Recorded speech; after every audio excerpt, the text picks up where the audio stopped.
My name is Melanie O'Brien, and I'm the curator and head of programs at the Power Plant. For the 6th year running, Art Toronto has commissioned the Power Plant to develop a speaker program for the fair, and we're pleased to present this year's lineup.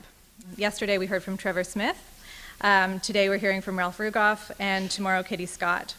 So I'd like to welcome you this afternoon to our second Power Talk delivered by Ralph, entitled Learning from Exhibitions. First, I just have to give a few brief thank yous. Many people helped ensure the success of Power Talks, including those at Art Toronto, Lionel Rubinchuk and Susanna Rosenstock. The Power Plant is also indebted to the Canada Council for the Arts, the Ontario Arts Council, the Toronto Arts Council, and our partners at Harbourfront Centre. Our public programs are also supported by primary education sponsor CIBC Wood Gundy. As I said yesterday, also we'd just like to note that the Power Plant's exhibitions are open this weekend and that you can gain access with your fare card, and we're open from 12 until 6 today and tomorrow. So Ralph Rugoff is director at the Hayward Gallery in London. As a curator, he's organized numerous exhibitions, including The Painting of Modern Life in 2007, Psycho Buildings, Artists Take on Architecture in 2008, and Ed Ruscha, 50 Years of Painting in 2009. While director of CCA Wattis in San Francisco from 2000 to 2006, Rugoff curated such exhibitions as A Brief History of Invisible Art and Amateurs, and was the founding chair of the California College of Arts Curatorial Practice Program. He has edited and or contributed to essays to books on artists such as Luc Tuymans, Mike Kelley, David Hammons, Roni Horn, Paul McCarthy, Raymond Pettibon, and many others. In 2006, he was awarded the Ordway Prize for Achievement in Curating and Criticism. Rugoff's talk will consider his recent curatorial projects and a larger Hayward Gallery program dealing with aspects of the everyday. After the talk, Ralph will take some questions, and we're recording tonight or this afternoon, so please use the microphone. And now, please welcome Ralph.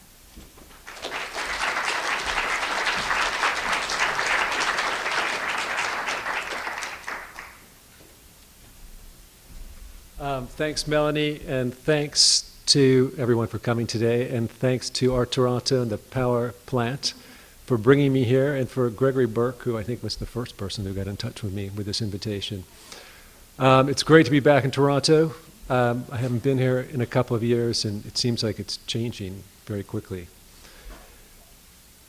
I came to the Hayward in May of 2006, and I came from a small space in San Francisco where we didn't really have to worry about audience numbers. We were about 15 minutes away from downtown, and we had a kind of loyal following, but it was people who were very interested in contemporary art. And so you could do a show like The History of Invisible Art there and not worry about how many people came or if people complained because they couldn't see the art. And the Hayward was a very different situation. It's part of an arts complex called the South Bank Center that sits on the Thames River. It's in a town where there's lots of contemporary art going on. And the exhibitions are expected to largely pay for themselves through their ticket income, which is a very difficult thing to do with contemporary art. I mean, there are not that many Matisse and Picasso blockbusters in the post-1960 kind of art realm. But when I got there, one of the first shows I inherited that I worked on was a show of the British sculptor Anthony Gormley. And Anthony had done an outdoor commission where there were 30 of these figures that were placed on buildings all around the Hayward. And you can see this little guy over there.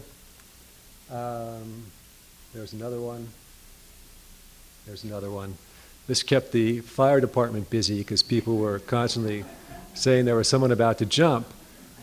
And it turned out the law is, even if they can't really say, is the guy kind of brown? Is he not moving? Is he naked?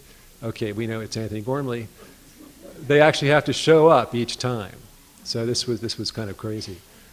But what I learned from this show was something about the British public's appetite for contemporary art and for engaging with it in playful ways. This was one of the Gormleys that was on Waterloo Bridge, which is right next to the Hayward.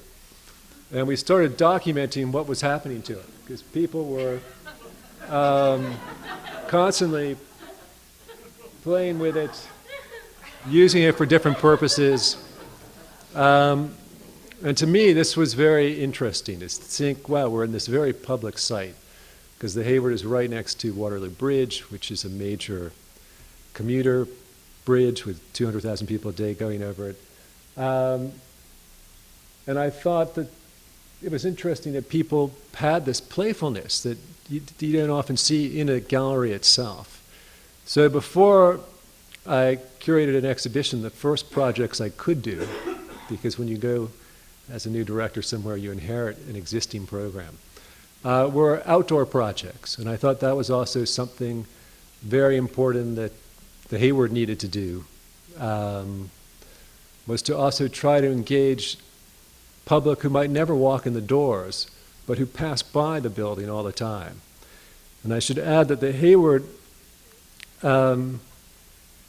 historically, and it was built in 1968, had been a magnet for a great deal of ambivalence among people in England and in the UK in general, because it's a kind of brutalist concrete structure.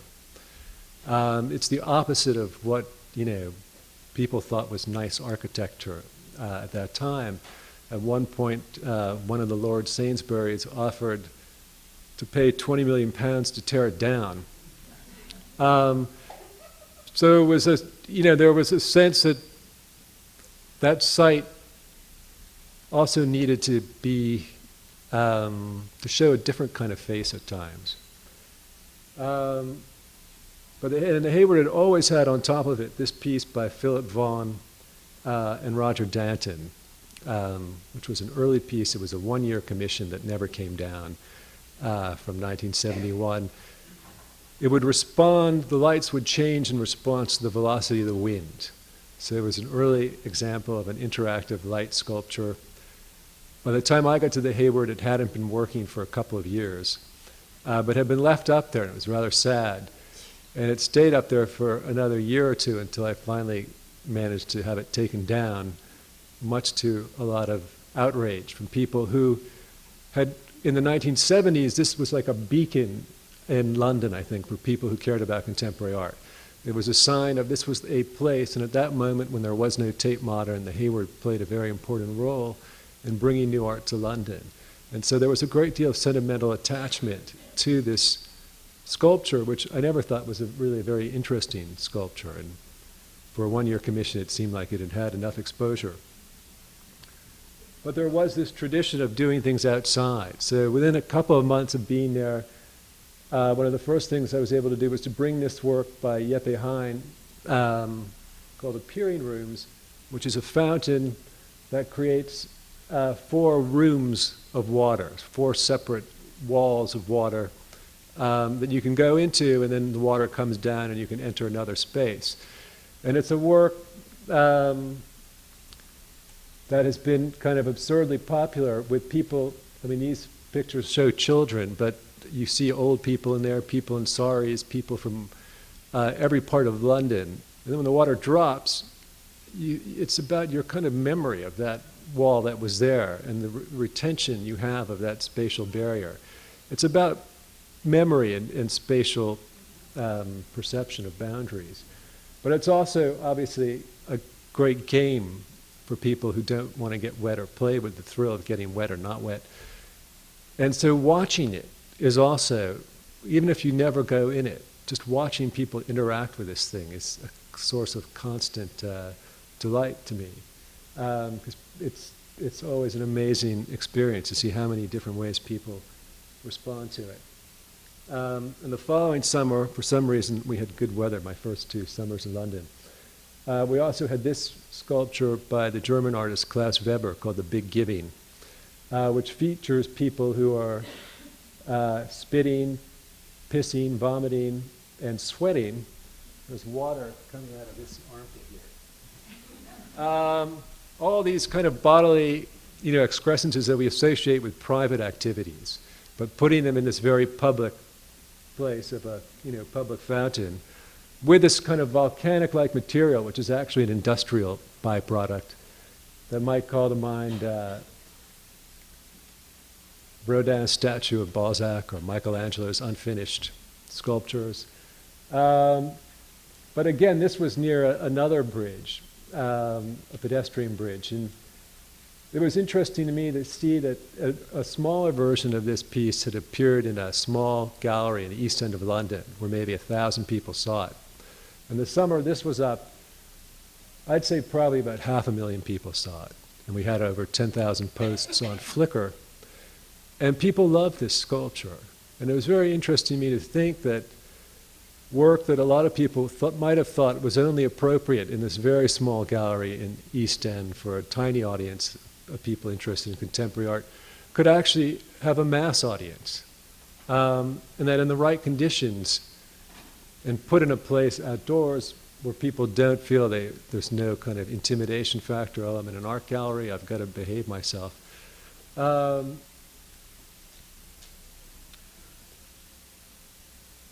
So we also, just looking for ways to get program going, developed a flag series where we commissioned artists to make flags, because this is actually a gift from British Columbia to the UK. We found this giant flagpole on the site that no one was flying a flag from. It was given on the last Queen's Jubilee. So Yinka Shonabar was the first who had this flag flying at half-mast as a moment of sense of compromise, peace in Iraq and elsewhere. We also flew Mark Wallinger's flag of the Great Britain's flag in the Irish colors.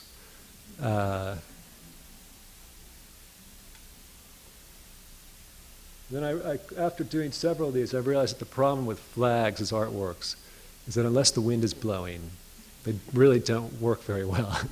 Because you just have this sad draped flag, and the wind wasn't consistent enough. So we abandoned that project eventually.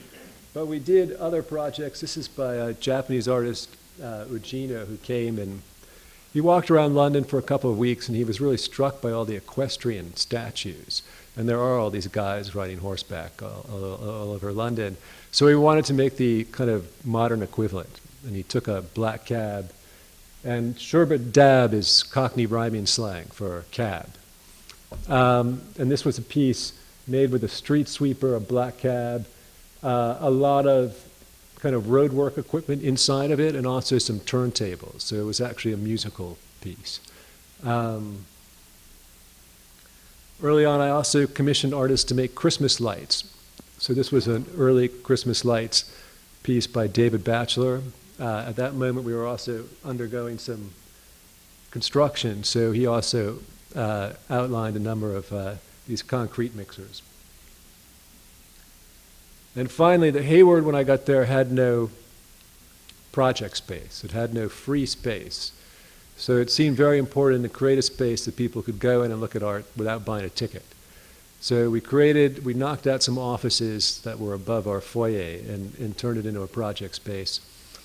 And one of the first projects was by this French artist, Cyprien Gaillard, who had taken these photographs of these housing estates in Glasgow that were being demolished because Glasgow was going to house the Commonwealth Games in 2014. And they were sort of concrete buildings, very much like the Hayward. And he then had moved about a ton of the concrete rubble and recast it as this cenotaph, which we then placed inside our neighbor building, the Queen Elizabeth Hall, which has this courtyard that has no access. The access has all been walled off. And his hope is that it will be left there and forgotten about, and eventually be discovered as a ruin when the buildings either collapse or are destroyed. And everyone has forgotten about it at the South Bank Center. So it's this sort of invisible monument. So this is the first sculpture show I curated in 2008. And when I got to the Hayward, I was struck by a couple of things. Two quotes. One was a talk I had with one of the architects. But Rem Koolhaas, who had designed a show there, said that the Hayward had never conformed to anyone's idea or model of what an exhibition space should be, but that he'd seen some of the best and most extreme exhibitions he'd ever seen there. And I think that idea of the extreme exhibition was interesting to me, because the Hayward, I mean, it's very fashionable now when people redo their museum to put windows in so you can see the street outside and have a sense of connection to the world outside. The Hayward's the opposite of that. It's like a concrete bunker. And when you go in there, and it has no collection. We don't have a collection. It's just about the contemporary, whatever temporary show is up. So it really functions as this kind of concentrator of aesthetic experience. There are no distractions. You walk in, it's you, and you have a very direct experience of the art, sometimes of the architecture too. I mean, feels dense in there. Hey, kitty. The other quote was, I went to talk to one of the original architects. It was a team of 5 people who designed it in the mid-60s. And he told me that what they really had in their mind when they were building it was a television studio. Apparently the first television studio in the UK had been built in 1960 in Ealing. And they were fascinated with this idea of a kind of architectural interior space that could be very flexible and could accommodate, building a set, striking it, building a completely different set in the same space. And that was an idea that intrigued me also. The other thing I think about the Hayward is, well, people have often complained about the way it looks on the outside. On the inside, each gallery has a different shape, a different size, different dimensions, different material even. So it's the opposite of the kind of, cookie cutter white cube gallery where you feel like you're on a treadmill going from one gallery to the next. I love personally Tate Modern as an overall building and project, but the gallery spaces there, to me, I don't know how many of you know them, but they're very, they have a kind of killing similarity to each other. So the Hayward, even though a lot of people weren't fond of in the general public, it's always been a building that most artists and architects felt a keen affinity with. So I wanted to do a show that was somehow about architecture. And I'd been writing notes for a few years, even when I was in San Francisco, for an idea called Psycho Buildings, and the title came from a book that the artist Martin Kippenberger published in 1988, small black and white photographs showing structures in cities that were either half finished and left abandoned, or that were half destroyed and kind of left and abandoned. But they were all things where you really kind of tried to puzzle it how that functioned as a space. They were little kernels of irrational architecture. So I was interested in artists who kind of could similarly mine what architecture normally represses, the kinds of experiences that conventional architecture doesn't accommodate and actually wants to take out of the picture. And to also just people who could look at our experience of space and make us think about it in a very different way, including, the social and political aspects of space, but also just how we occupy it physically. And part of the show involved destroying bits of the building. This was a piece by Mike Nelson that was a recreation of an earlier work he'd made on a smaller scale. To the memory of H.P. Lovecraft as a title, if you know Lovecraft's kind of gothic horror fiction, he's always writing stories about kind of creatures from another dimension who are kind of devouring people. It cues you into one possible narrative. But what was interesting is Mike revealed all these different layers of the walls in the gallery. And you saw the different layers that we built over 40 years of people building walls in the Hayward. And that people went around this room looking very carefully at the walls, the kind of thing that you normally ignore when you're looking at the artwork on the walls. And it also evoked this rather ferocious but absent body, someone who made all these marks in this space.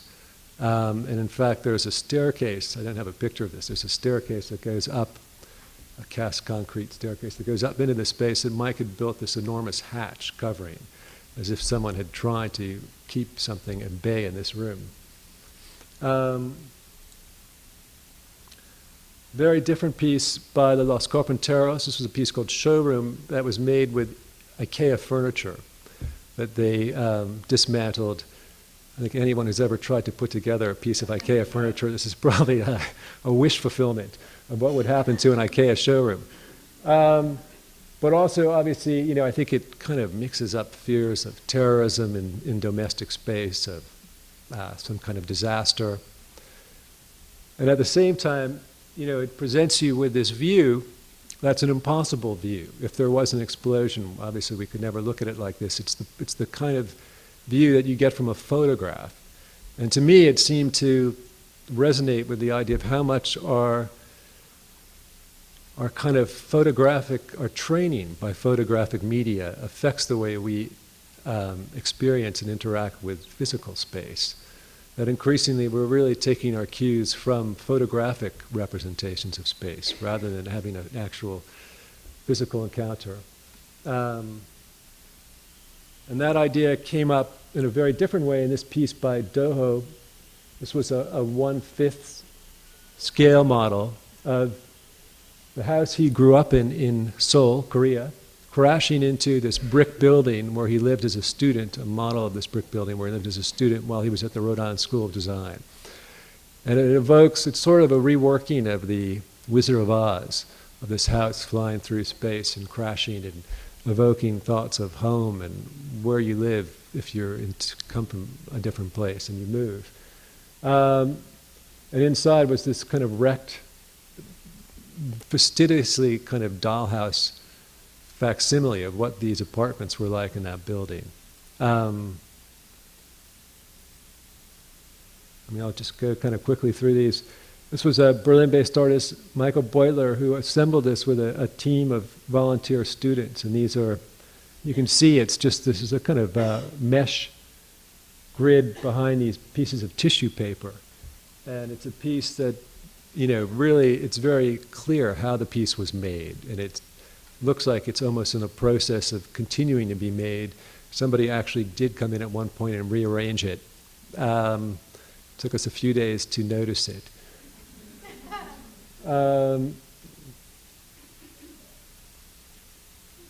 This is a piece by Atelier Bow Wow, an architectural duo from Japan whose work sometimes really straddles art and architecture. And this connected two different galleries. It went through a stairwell into another gallery. It became a passageway. It was also a room. But it was also an optical device because as it traversed that stairway, and unfortunately I don't have a picture of this, there was another conduit that went up to the upper galleries and brought down light from the skylights and windows up there. So this idea of a space that is a room, it's a corridor, it's also an optical device. To me, it was just about, this how multifarious space is. That the spaces in our lives are always so singularly coded.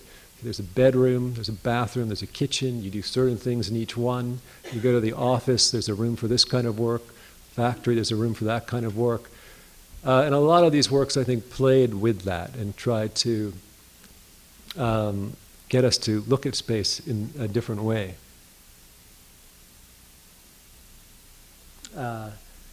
This was an installation that the Brazilian artist Ernesto Neto made, and Neto makes his work out of this kind of work, out of these wooden kind of bone-like structures and this lycra skin that you can see through. But you enter into these things, there are things you can smell inside of them. But the spatial thing is always very interesting because he kind of mixes up oppositions like inside and outside, opaque and transparent. You're in one of these things, you never feel like you're in an enclosed space because you can push against this lycra wall, you can see through it, and it feels like it's a space that makes you very conscious of your own body being a bone-like structure with some skin over it. I mean, it really mimics the architecture of the body and heightens that sense of, okay, I'm a little piece of architecture walking within another container, which is inside of another container, which is inside of a city. And this, I'd come across a piece when I was doing a quote by Lewis Mumford when I was researching this show, that the city of the dead, or the cemetery, is the forerunner of the city. And in fact, it's at the core of the city, that cities used to be built around cemeteries. And the idea that our shared mortality was somehow an important part of collective space intrigued me, because I think normally cities we think of as exciting places, places full of life and distraction, and we don't think of them as somehow structured around death. And and yet I think in terms of what binds us as a collective, as the fact that we're alive and we're all going to die is one of the most important things we have in common. And this was a piece I'd seen by Rachel Whiteread that was unlike any of her other work that she'd shown in a museum in Naples. And she bought 200 used dollhouses, most of them at eBay, some at boot sales, all showing different kind of vernacular architecture that you'd find in English suburbs or small towns. And she lit them in with this interior lights in a darkened room and made this kind of city that you walk through. And it had a very ghostly feeling. And of course there was a sense that all these dollhouses that some kid had loved and projected themselves into emotionally, intensely, as kids do, had all just been discarded and sold on eBay. A sense of kind of disposable, that kind of a death. Now the Hayward also had 3 big sculpture terraces outside of it. It was the only place in London that has these sculpture terraces. The weather in London is so bad usually nobody wants to go outside a sculpture terrace. But I thought we've got to do something with these sculpture terraces because they hadn't been used in a long time. So we had 3 big commissions on the sculpture terraces for the show. And this was one by an Austrian group, Gelatin. They first came with a proposal, which was that we should have a huge feeding of pigeons at 5 o'clock every afternoon. And they had figured out that by the end of the show, hundreds of thousands of pigeons would come at that time every day and shit all over the Hayward. And I thought it was a great idea. But I really didn't want to have to be the person working with the maintenance guys to clean the building up every day. So luckily they came back with a second proposal, which was to flood the terrace with 90 tons of water. But we figured out that actually the terrace could bear the weight. And then it was just a matter of laying down sheets of poly and getting someone in who knew how to keep the water from getting filled with bacteria, which it did at one point. So then they built this dock and their own little rowboats. And Gelatin makes things in a very wonky fashion. They usually don't fall apart, but they always look and feel like they're going to fall apart. And when you walked out on this little dock, you really thought you were going to end up in the water. Then when you got in one of their little boats, you were sure you were going to end up in the water. And if you rowed towards the edge of the terrace, you were sure you were going to go over. And from the edge of the terrace, you could look down and see the Thames to your right. So you had this very uncanny experience of paddling about 50 meters over the height of the river. And I think there was something, here you really get this sense of that you're about to go over the edge of the world. And it was interesting to me what this piece did to the way people thought about the building and what this building could be, besides an art gallery, or how you could look at any building and imagine it in a completely different way.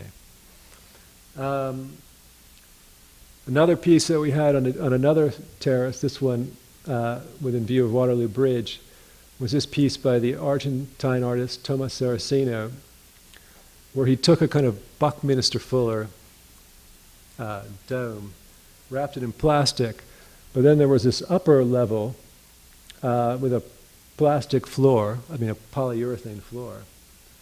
And that's where you could walk out on that floor. And if you look down, the floor below you was mirrored.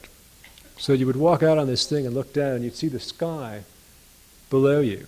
And it was really one of the most vertiginous experiences I've ever had in my life, where you're in a space where the ground underneath your feet is physically unstable, because it was impossible to stand up on this thing with other people moving around, even when no one else was in it. And then you're just completely disoriented in visual terms, in terms of the space you're in and what's up and what's down. And you're also hearing the traffic going by. And people down below could also look up, and it was actually quite beautiful watching how the form changed as people moved about inside of it. And again, it was a work that was sort of an optical device, but also a shelter. So this became the first of 3 different shows we did that really looked at issues relating to space. And the next show was called The New Decor, and it was more about domestic space. And I had come across a quote by Doris Salcedo, who was in the show, saying that it's impossible to isolate living experience, our experience of living, from our spatial experience. And her work, of course, is very much about finding a way to remember people who've disappeared and what that trauma, how that exists inside of houses all over Colombia. And this show, so it looked at, it was very much not a show that was trying to link art and design. It was not a show for people like Jorge Pardo or Andrea Zattel. It was a show about people who looked at furniture and decor and tried to unpack the social and psychological narratives in it, and to kind of rewire the behavioral cues of that furniture, and to look at how collective and how socially structured our private spaces are, so that even spaces and things we think of as being the most private, revealing their public nature. So it was very much an exploration of that. And a lot of the work looked like a breach of decorum. I mean, it was kind of rowdy, and some of it wasn't though. Some of it was quite somber. Also, the word decor is kind of an out-of-use word, but I liked it because in French it means a stage set or a film set. And a lot of this work had a very theatrical quality to it, in that it also seemed to invite people to use it, but most of it wasn't things you could touch. So this also had an installation that tried to show some of the sense of a breach of decorum and things not being as they usually appear in a gallery. This Franz West, this big pink sculpture in the middle, was something that you could sit on. And it was the kind of thing where to sit on it was like a theatrical act, right? Everyone would be watching you sitting on it. You're actually climbing up on a little stage. And then you're sitting next to this thing which looks like a giant Pepto-Bismol turd or some big phallic object. So it feels like you're involved in something you might not want to do in public. And I think that idea is something that came up through in a lot of the work in this show. But there are also rooms that had very different character. In this room, it's a lighting piece, this Broken Spiderweb by Martin Boyce, Rosemary Trockle, a piece called For My Mother, and it was a piece she made after her mother had died with this black shroud on a ceramic kind of modernist divan that was about the size of the shroud, was about the size of a body. Piece here by Urs Fischer with this office in Cannon, office chair in a Cannon, and some doors by Ugo Rondinone. I mean, sometimes when you focus in on an area and you're looking at lots of work that has to do with interiors, you suddenly realize, oh my God, there are a lot of artists making doors. And I think we had about 8 door pieces in this show that usually were installed so they look like they actually might lead to another space. There were also works that really looked at interiors from different parts of the world. This was by a Chinese artist named Jin Shi. This is a half-size scale model, so it's only 50%. I mean, it's not like the real thing is much bigger. And this you couldn't walk into. This is about 3 feet high, of a migrant worker's shack in Beijing. And China has 200 million migrant workers who come from the country and go into the cities for what is basically seasonal factory work. And you could look at this from above, where there was a very kind of voyeuristic feeling of looking into this space. Here's another room by Mona Hatoum with a bed, bare bed with a barbed wire structure and a hair on the pillow that was in the shape, laid out in the shape of a map of Palestine. And there were several other covert references to maps of Palestine in this piece. And the spider's web on this chair outside. And it's a room really about exile and people who can't go home. And what that exile is like. I mean, Mona, I think a lot of the artists do in this show, the furniture has easily can become a surrogate for a human body. And we see furniture as a sculpture, we tend to project ourselves into it. And Mona's an artist who definitely has worked that territory. Here's a door by Urs Fischer. This was actually our service lift. And inside of it was this bunk bed by Elm Green and Dragset. A kind of more intimate version of military or institutional bedding. And this was a table by Roman Signer that was held aloft by a blower that was coming out of this hole in the floor. But it was on, it had 4 strings holding it down, but it was very precarious. I mean, you were constantly looking at this table, wondering when it was going to break loose and hit somebody. And just as an image of kind of precariousness, of something that couldn't settle down, which of course we count on furniture to do the opposite, to support us. We lie down on it, we sit on it, we eat on it. But this was an interesting image to me of a kind of troubled, an uneasiness, of an inability to be at home. And finally, an image of this bed by Los Carpinteros, which really evokes the idea of like a freeway overpass. And I think, for me, one of the interesting things about sculpture that plays with furniture, with the resemblance to furniture, is it has a double identity. I mean, it's a sculpture on one hand. It also looks like a piece of furniture, and you might relate to it that way. But it invites you to compare your experience of an art object, of a sculpture, with your experience of an object you encounter every day, a piece of furniture, and to kind of look at the links between, that aesthetic experience isn't something that just happens in a gallery. And it all has a kind of double identity, and this piece adds a kind of triple identity to it. And this is a piece by Nicole Vermeer's, this kind of abstract barrier that just makes you feel like it's a checkpoint. It's something you have to walk through to exit the gallery, but it's a completely abstract piece of furniture. Now most of our exhibitions travel, and we do this largely in order to be able to afford them ourselves. We split costs with our institutions. When I got to the Hayward, they really didn't even have curators. It was an institution which invited curators from outside to organize shows, and it took touring shows from other institutions. And so it had a staff of what they call exhibition organizers. And they were smart, talented people, but they weren't organizing their own exhibitions. And so part of what I had to do there was to change that culture so that we generate most of our own shows, and then to start to develop a network where we can travel those shows. And besides the economic aspect of it, it's always great to see how a show fits into a very different space somewhere else, to maybe add artists if it's a group show, which in this case we did in Moscow.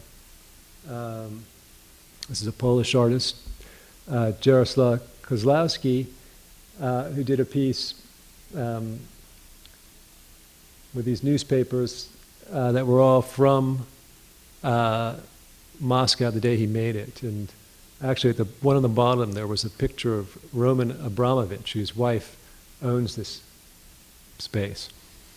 And this was a piece by Nicole Vermeers, this bench with rocks in it, and this piece called French Junkies, which you can't really see. It's got sand and some cigarettes stubbed out in it, which was just in a room by itself. And it was so different from the way we'd installed the show at the Hayward that it was just interesting to me to see how extremely different pieces can look. This is a Cuban artist, Django Hernandez, who'd always wanted to go to Moscow and to make a piece there. So we made sure that he could come and do this piece where this light fixture travels through this, there were kind of four walls like an X, and it goes through this hole in it.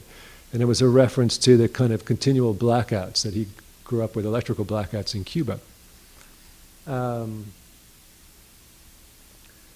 finally, Alexey Boldikov, another young Moscow artist. These are binders like you find in an office, but he took this kind of paintbrush kind of computer gesture and had them cut to somehow look like it was a simulated image. And again, I think there was a sense, instead of photography influencing our perception of space, it was really about how computer imaging is changing that. And finally, this was a piece by Anna Zola, another young Moscow-based artist, who also had a great piece in the show, which was a kind of TV room.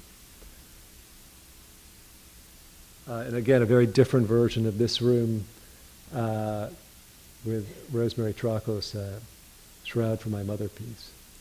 And here, without the Martin Boyce light fixture over it, I think it worked better. It felt more like a memorial. So I think, one of the things as a curator that you really notice when you install shows in different places, or if you see shows in different places, is how different works of art look under different conditions. And so different that I've seen a show by an artist in one museum and thought that's it. I really don't believe in this artist anymore. And seen it 3 months later in another museum and thought that's one of my favorite artists. Things can be, it's not just the mood you're in. I mean, I think things can really, the meaning can really come out in works depending on how they're shown, or it can really be stifled. And you get the sense after a while that there is no inherent meaning in this artwork. An artist might have an intention in their mind about what it's about, but the actual object, the physical work, and this is not true, I think, for film and video so much in photography, but especially for sculptural work that occupies a space and relates to the space around it, that meaning is very fluid. And this was actually a permanent commission we have in the men's room at the Hayward from Elm Green and Drax, at a piece called Marriage.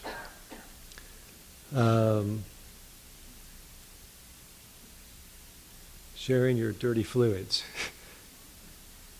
Okay, and finally, this was the third exhibition in this trilogy about how we experience space, and it was a show that our chief curator, Stephanie Rosenthal, curated that looked at really a 50-year history of a crossover between sculpture and choreography. And besides people like Bruce Nauman and Robert Morris and Franz West, there were choreographers in the show like Bill Forsythe, Simone Forti, Trisha Brown, a fantastic Spanish choreographer named Larry Beau, Xavier Leroy, Boris Chametz, some of whom had performative pieces within the exhibition, and some of whom had sculptural pieces. So this was, these were works that were very much trying to address how we move through space and how do you heighten that awareness of what it's like and how objects choreograph our movement, or architecture choreographs our movement. And I think for the earlier artists, this is Bruce Naumann's Green Light Corridor. We have this very narrow corridor, and it's, 20 meters long, and you can look down at it and think, do I really want to walk into this thing and have this very intense experience of that space and of the light in that space? The work was more phenomenological almost. For later artists in the show, I think the metaphor of choreography became more about manipulation in ways that our experience is controlled and manipulated by our environments. So this is a board on a round ball. And these are actually performers who were in the show at all times, but this was also a very popular piece with the general public who came in. And this was a Mike Kelley installation where he combined references to laboratory testings, experiments on monkeys by Harry Harlow, who's kind of an infamous character in American science history, with kind of Martha Graham-like modernist dance moves. And there were costumes and props that people could pick up and put on. And there were also, at the same time, there were dancers who every once in a while would come out and do a kind of pseudo Martha Graham number. But you see this person in the gorilla suit, and there was a baseball bat, and people could hit this dummy over there in the yellow outfit. And I've never seen, I think, such insane behavior from the general public as I witnessed. I mean, it really became an experimental test room about human psychology in a gallery. People would go crazy. It's amazing what putting on a gorilla suit can do. But there were a series of gymnast rings. That was a piece by Bill Forsyth that you could actually kind of make it across if you were extremely physically fit. And people would be hanging from those all the time. And one of the things that to me was most thrilling about this show, this is a little, what's a three-dimensional thing called? A hologram. Yeah, that Simone Forti did of a dance performance. And this is a piece by a British artist, Pablo Bronstein, who created this arch, and then dancers would come out and work around it. So this was a show that very much included performers as part of the exhibition. And one of the things that thrilled me the most in this show were those moments where you couldn't tell who was a performer and who was a member of the general public. These people would spontaneously start making their own performances. This was Dan Graham's room, where of course people are invited to definitely to kind of act out a performance. These were some Franz West pieces, adoptives, that people could also interact with and break regularly. But so this was something that was kind of constantly going on, where the people, the strangers who were in the gallery space with you were also actors around you. And that line between who was a performer, whether you're a performer, if you're a visitor, was really successfully blurred, I thought. I'll just talk about a couple of other shows just to give you a more general picture of things we do when we're not exploring issues about spatial experience. One is a show we did last summer of the British artist Tracy Emin, who in the UK is a kind of particularly charged character. She's been a tabloid favorite for like 15 years. And I think it's because she hit so many different buttons in British culture. Her father was an immigrant from Turkey whose parents came from the Sudan. She grew up really with a single mom living in very poor conditions. And she wears her class on her sleeve. She talks openly about things like abortions and sex, which you weren't supposed to do in British society at that time, and now, of course, it's become regular TV fodder as it is in North America. But she also explored works about immigration, about family relationships, physical and emotional abuse in her work, though some of it was also quite playful. And this was the first room you walked into, where she had her blankets in this kind of abandoned shack on the end of this pier, which she'd made out of found wood near her house in London. And it was a piece that was in memory of her father, who had died, and said he always wanted to live on a small shack of the sea. But it wasn't a place where you'd actually wish someone you loved would live, because it looked like it was completely cut off from the mainland. The pier was falling down in the middle. The shack had a couple of handmade curtains in it, but it looked more like a prison cell. And it had this quality of ambivalence that I think a lot of Tracy's work actually does have. And in the UK, her work has often been read only in its most sensationalistic register. And she showed her bed once, and when she was nominated for the Turner Prize, and it included stains on the bed, I think some used condoms, alcohol, and this created a huge stir in England. And she's been kind of pigeonholed in very particular ways. But I thought a lot of her blankets were quite interesting. And, you know, again, people think of her as someone who's always talking about herself and is always confessing what's happened in her life. And there is a lot of autobiographical content in her work. But these blankets actually embody a lot of different voices. There was one in particular I loved that had two lines that went through it. One was, you know, I think you really need to think about the tone in which you're saying this. And the other one was, shut up and die, you bitch. And they were more like conversations of things that she had in her head than they were purely about, you know, anything that was purely confessional or autobiographical. She's made a lot of these neon pieces, again, with these kind of very personal content that make kind of Bruce Nauman's look incredibly impersonal and abstract by comparison. I like Bruce Nauman's work a lot, but I think this is just, Tracy was putting into this format a lot of material that no one else had when she made these. And this was another floor where there was works that had to do with some of her early projects that were either about family or about her own museum. And that there was a kind of entrepreneurial side to Tracy. Early on, when she was just starting out as an artist, she wrote letters to people asking them to send her money. And she wrote to her grade school teachers, everyone she'd ever known, could you send me 10 pounds? And the first week she got 80 pounds. And she said, wow, this is more money than I've ever had at one point in my life. This is great.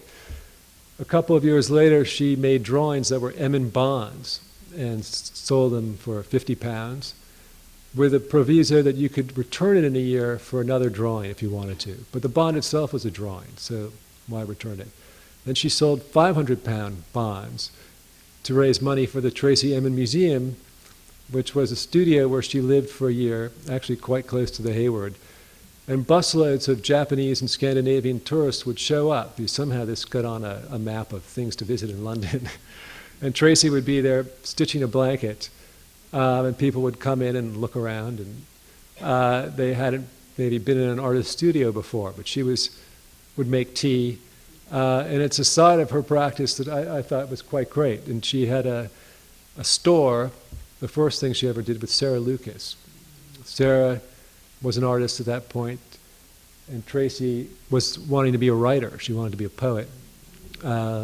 And Sarah said, let's do something together. You know, I've got a studio. And Tracy said, well, I'm not an artist, but I could do a shop. And so they just made things in the shop, which they sold for 5 or 10 quid, while wearing hilarious T-shirts of their own invention. And so there was a lot of documentation of this kind of work. And I think you can see in these pictures that the building can look completely different.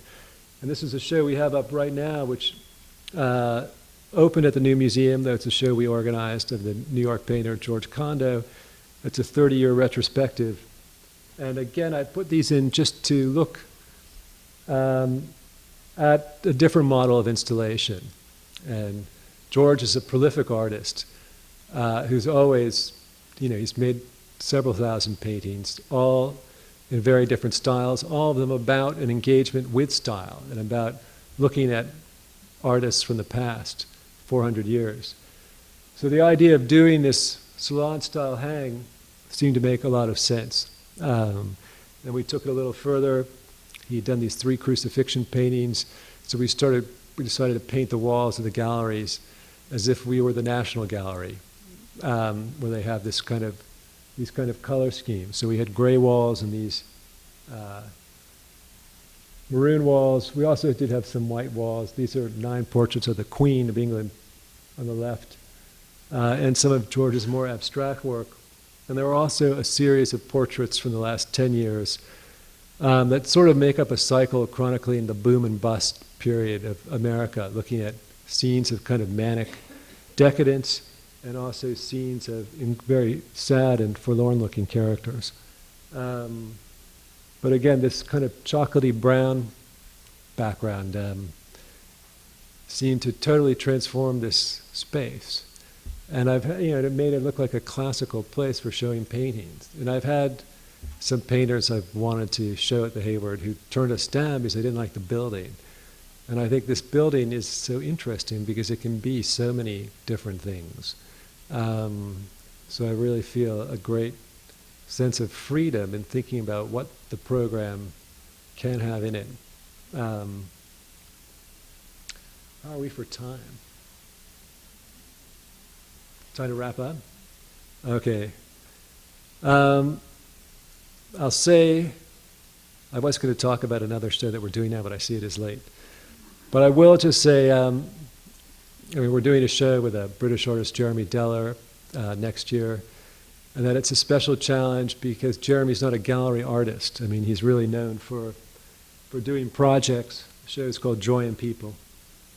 The first one he did was, this was in 1997, he got a traditional brass band to do some cover versions of some acid house music. And it ended up, hitting the charts in England. Jeremy's an artist whose work sometimes accidentally ends up in popular culture. A few years later, he reenacted a famous moment under Thatcher's government when the government sent in 10,000 police and mounted police to break a strike of coal miners in the north of England, in the town of Orgreave. And he got 800 reenactors, people who usually reenact the English Civil War, Romans, to play the police and the miners. He also got 200 people from the village who were either miners or the sons and daughters of miners to participate. And the director, Mike Figgis, ended up making a documentary about the making of this piece, which was on television. So just quickly, I'll run through this very quickly. I mean, his very first show was in his parents' house while they were away on a holiday. He was living at home then, and he called it open bedroom because all his friends were having open studios, and Jeremy didn't have a studio. So this was the installation in his actual bedroom.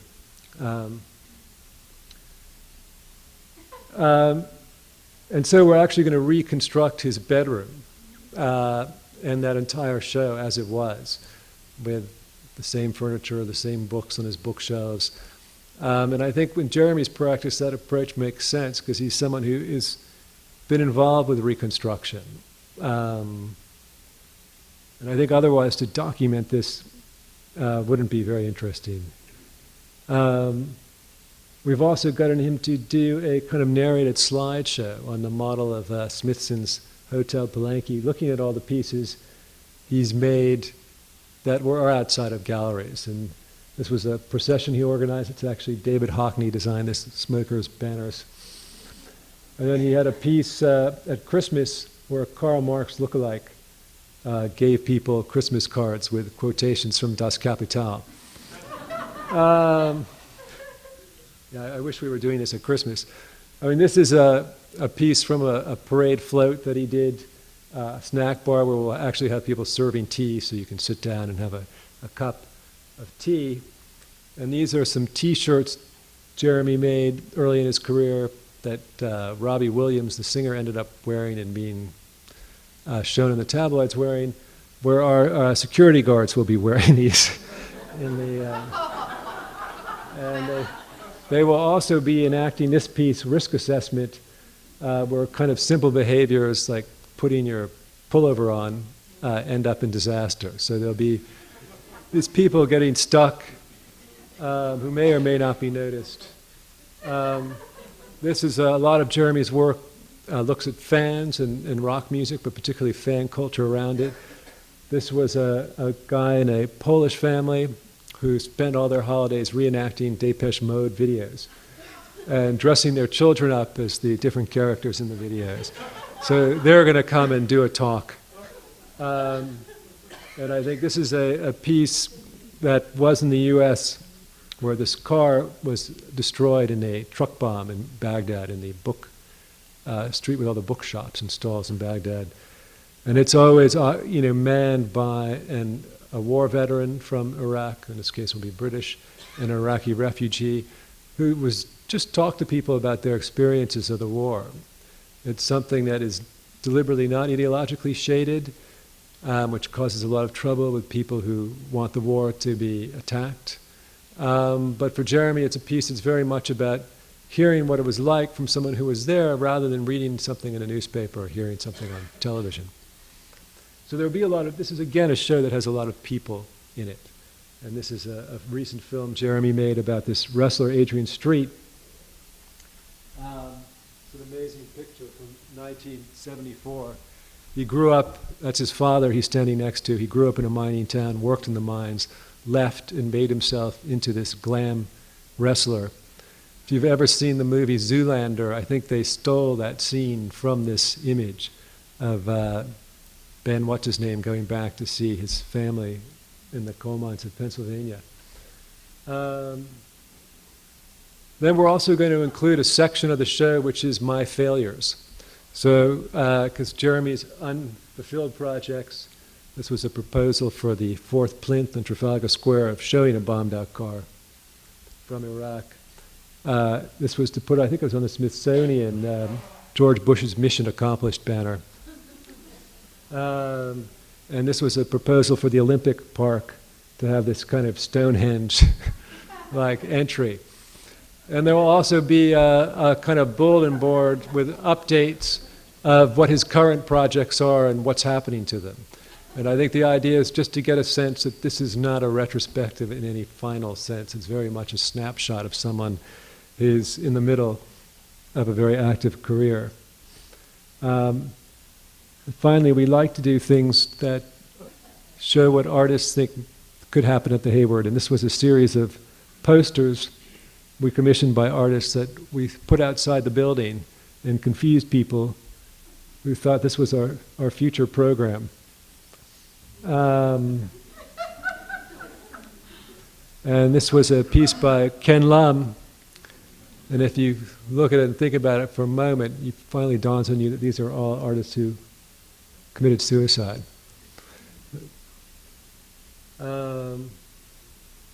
This was actually a proposal that I kept getting from this wonderful Italian artist, Laura Favoretto, to have a donkey balloon in which people would have conversations about human dignity.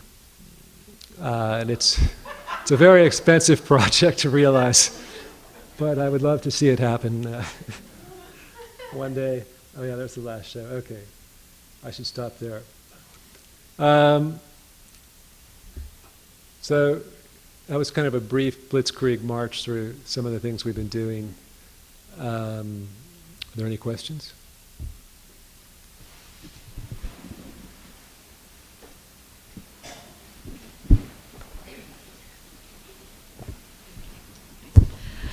I would like to know how you actually get in touch with the artists for your show.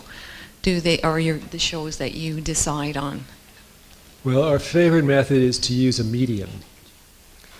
No, we have lots of contacts, so we can get in touch with people. either we know them, or we know people who know them, or we know who their galleries are, and we get in touch with them that way. Yeah, I'm encouraged. I'm really encouraged by the ideas of bringing the public in and engaging people. I really also like the sense of humor that you bring as a director in your gallery. It's just important in, I think, where we are right now in art and society, just this humor. But I read something recently that you wrote about that George Condo show about the pop artist Kanye West, and I wondered if you could talk a little bit about that, or something about pop. I've never written anything about Kanye West. Okay, someone just showed me something, so somebody's put your name on it. But the George Condo show.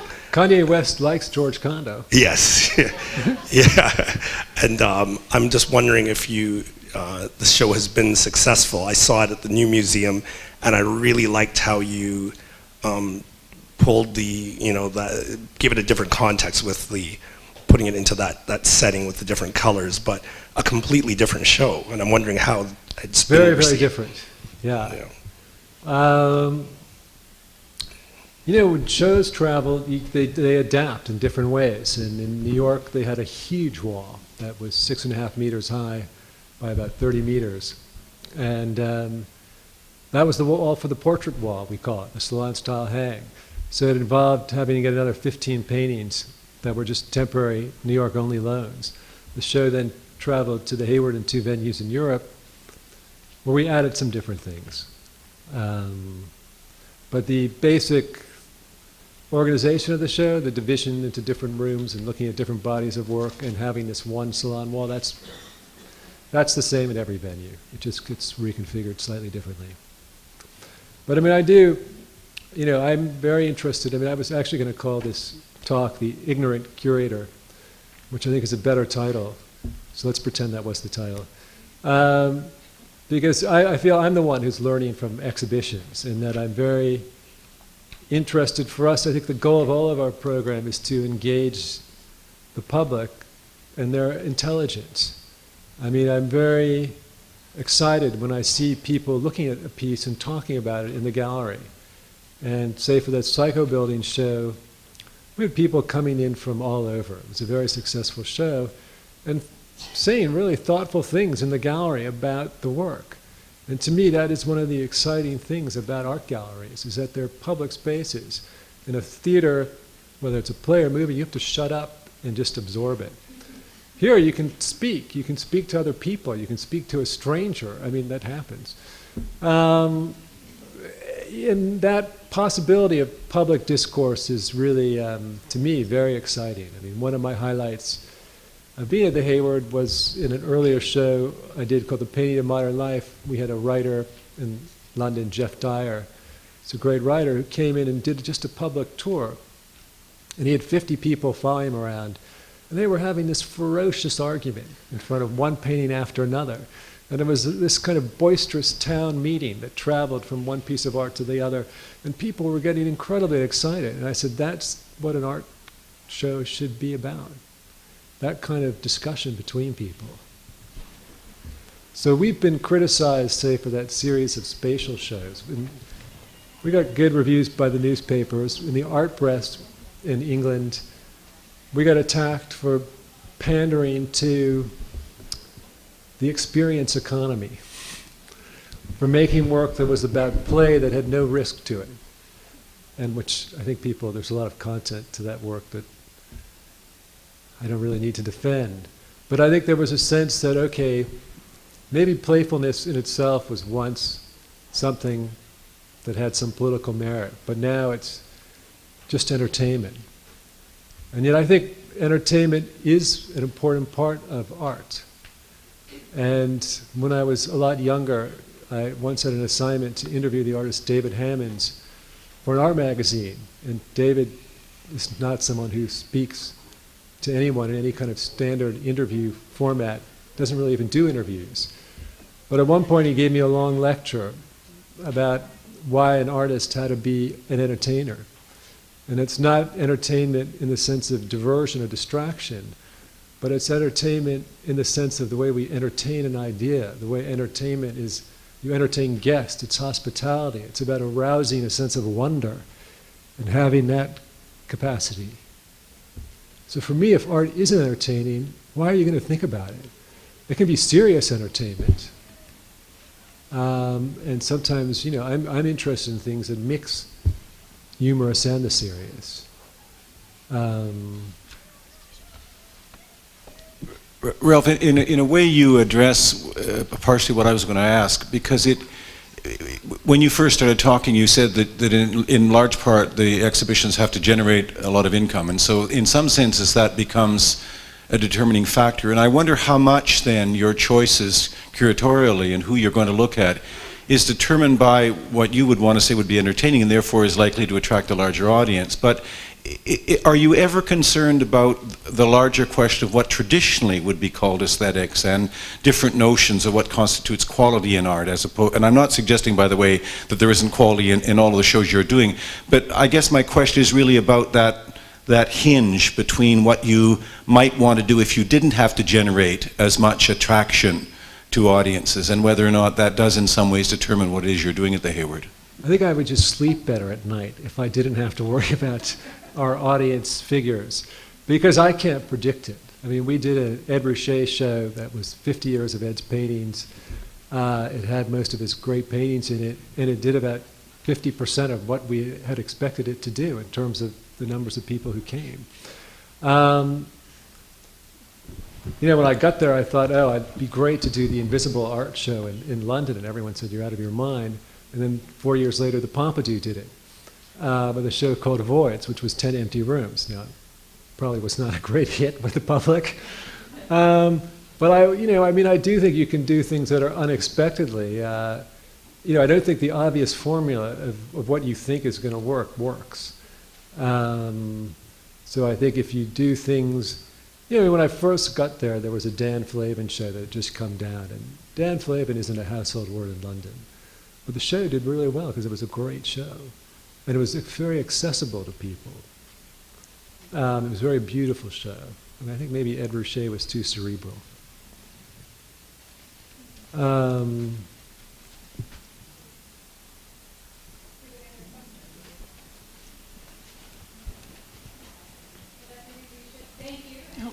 Well, thank you all for coming and listening to that.